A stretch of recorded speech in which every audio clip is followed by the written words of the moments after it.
Tu smo ljudi od Pačobro TV i sa nama je Antonija. Reci Bog. Bog. On će danas meni postaviti 5 bilo kojih pitanja. Ja ću odgovoriti na njih i on će vam njemu 5 pitanja na kojih će on trebati odgovoriti. Postavi mi prvo pitanje. Koliko je... Pa ne, to postavi koliko točno, koliko imaš godina i tako. Koliko imaš godina. Ajde, dalje. Koje godište si se rodio? 27. Pa dalje.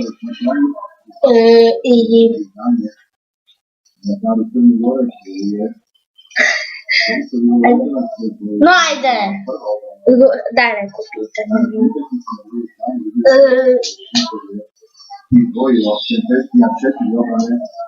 Kako nosiš odjeću? Svakako. Ajde. A si periš zube? Da.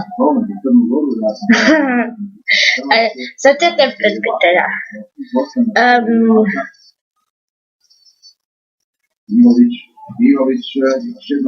Ti si sviđa ovaj klip? Da. Voliš li svoj brata? Nimalo. Ti koji se on...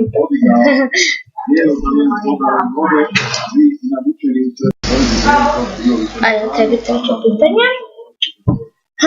Dobiš li imati YouTube kanal kakav pa? Ja.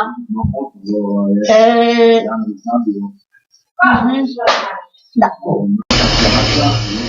Ok, i zadnje pitanje je...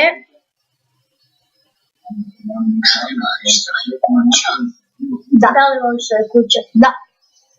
Ok, ovo je bilo sve za ovaj video. Nadam se da vam se svidio i vidimo se sljedeće. Bog! Ćao!